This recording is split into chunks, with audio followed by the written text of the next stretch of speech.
हर classes. इस video में मैं आपको लाइफ प्रोसेस जो चैप्टर है 10th क्लास में उसका इंट्रोडक्शन दे देती हूँ और फिर अगले वीडियो से मैं आपको एक एक करके हर एक टॉपिक डिस्कस करूंगी। जैसे पहला न्यूट्रिशन, उसके बाद रेस्पिरेशन, उसके बाद ट्रांसपोर्टेशन, एक्सक्रीशन, ये जितने भी प्रोसेसेस हैं उसके बाद अलग अलग वीडियोस में मैं आपसे डिस्कस करूंगी। तो first of all life processes जैसा हेडिंग है, तो what do you mean by life processes? तो लाइफ प्रोसेसेस वो प्रोसेसेस होते हैं जो कि हमारे बॉडी फंक्शंस को मेंटेन करते हैं और and they are very important for the survival of a living organism. किसी भी लिविंग ऑर्गेनिज्म के सर्वाइवल के लिए वो बहुत इंपॉर्टेंट होते हैं। For example the first is nutrition, means इसमें बहुत सारे प्रोसेस इन्वॉल्व होते हैं but the most important is to intake food, क्योंकि हमारे बॉडी को चलाने के लिए एनर्जी की जरूरत पड़ती है और वो एनर्जी जो है वो कार्बन बेस्ड मॉलिक्यूल से ही रिलीज होती है और इस कार्बन बेस्ड मॉलिक्यूल को बॉडी में डालने के लिए जो प्रोसेस है that is nutrition, the intake of food.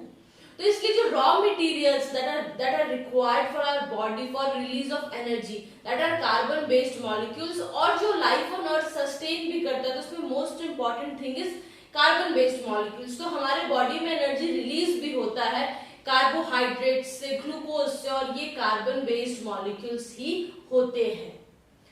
अब अगला प्रोसेस जो लाइफ प्रोसेस में आता है, बहुत सारे प्रोसेस आते हैं लेकिन एक हुआ न्यूट्रिशन, फिर हुआ रेस्पिरेशन। रेस्पिरेशन में बेसिकली क्या होता है, ये कार्बन बेस्ड मॉलिक्यूल का ब्रेक होना टू रिलीज एनर्जी।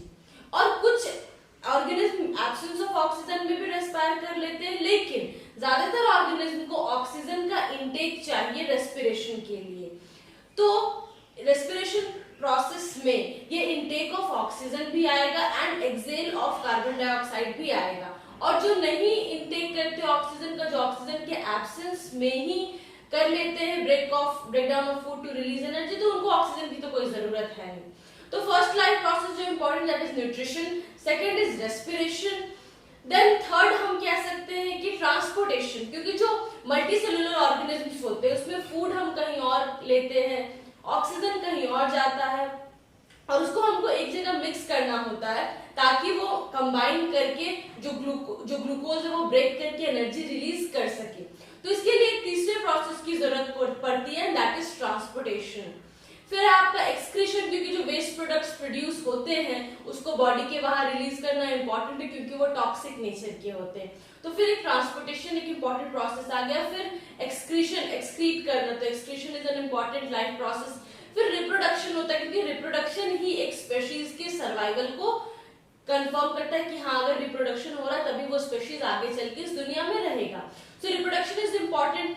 फिर देन मूवमेंट इज इम्पॉर्टेंट। अब जैसे हम लोग कॉमनली मूव करते हैं पर प्लांट्स तो नॉर्मल जो वाटर प्लांट्स को अगर छोड़ दे, फ्लोटिंग प्लांट्स को, तो जो नॉर्मल प्लांट्स होते हैं वो मूव नहीं करते लेकिन वो ग्रो करते हैं and growth is also a sort of slow movement. तो मूवमेंट भी एक इम्पॉर्टेंट लाइफ प्रोसेस होता है। तब ये इंट्रोडक्शन में इतना कुछ पॉइंट्स था, प्लस कुछ और भी पॉइंट्स था। जैसे वायरस के बारे में था कि एक कंट्रोवर्सी है कि हम उसको लिविंग कंसीडर करें या न करें।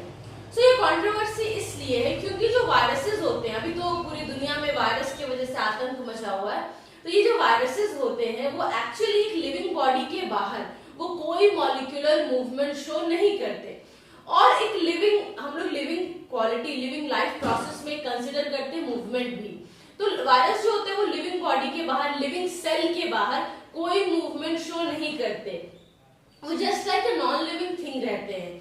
लेकिन जैसे ही वो कोई लिविंग सेल को इन्फेक्ट करते हैं वो उसी सेल का सारा प्रोसेसेस, जितने भी फंक्शंस होते हैं वो सब लेकर के और खुद वो फटाफट मल्टीप्लाई करता है, रिप्रोड्यूस करता है और सारे लाइफ प्रोसेसेस को शो करना शुरू कर देता है। तो आउटसाइड अ लिविंग सेल वो एक नॉन लिविंग की तरह है, कोई मॉलिक्यूलर मूवमेंट शो नहीं करता और जैसे ही लिविंग सेल मिलता है वो मॉलिक्यूलर मोशन मूवमेंट शो करता है, वो मल्टीप्लाई करता है।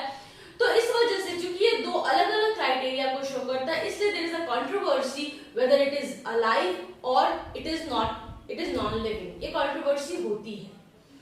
अब एक और था इसमें पॉइंट क्वेश्चन में भी, आपका इंटरनल क्वेश्चंस में, कि ऐसा क्यों होता है कि यूनिसेलुलर ऑर्गेनिजम्स जो होते हैं वो डिफ्यूजन के थ्रू एक्सचेंज ऑफ गैसेस कर लेते हैं, लेकिन मल्टीसेलुलर ऑर्गेनिज्म को एक पर्टिकुलर एक रेस्पिरेटरी सिस्टम या किसी अलग ऑर्गन, टिश्यू, ऑर्गन सिस्टम, इन चीजों की जरूरत पड़ती है। तो वो इसलिए क्योंकि एक लिविंग सेल है, एक अगर सिंगल यूनिसेलुलर ऑर्गेनिज्म या सिंपल एक ऑर्गेनिज्म है, तो उसके साथ क्या है कि ज्यादातर उसकी जो सेल्स है, सेल का पार्ट्स, वो इन्वायरमेंट के कांटेक्ट में है, तो आराम से डिफ्यूजन से वो ऑक्सीजन इनटेक कर सकता है और कार्बन डाइऑक्साइड को बाहर निकाल सकता है। लेकिन हमारे जैसे मल्टीसेलुलर ऑर्गेनिज्म के साथ क्या होता है कि हमारे बॉडी का हर एक सेल जो है वो एनवायरनमेंट के कांटेक्ट में नहीं है।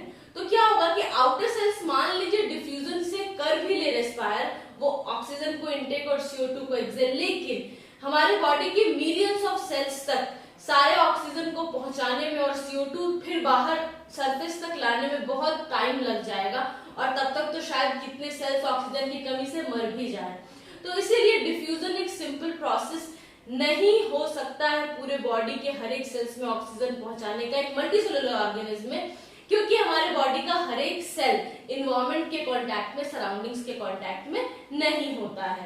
पर जो यूनिसेलुलर ऑर्गेनिजम्स होते हैं या फिर जो सिंपल ऑर्गेनिजम्स होते हैं, उनके साथ क्या है कि उनके सेल्स, ज्यादातर सेल्स सराउंडिंग के कांटेक्ट में होते हैं। अगर यूनिसेलुलर तो एक ही सेल ही है, तो उसका सारा सरफेस सराउंडिंग के कांटेक्ट में होता है, तो आराम से डिफ्यूजन के थ्रू एक्सचेंज ऑफ गैसेस हो सकते हैं, but that is not possible in multicellular organisms. और ध्यान देने वाली इंपॉर्टेंट बात ये है कि एक मल्टीसेलुलर ऑर्गेनिज्म में हर एक जो सेल्स या टिश्यूज या ऑर्गन्स होते हैं वो स्पेशलाइज्ड होते हैं फॉर अ पर्टिकुलर फंक्शन।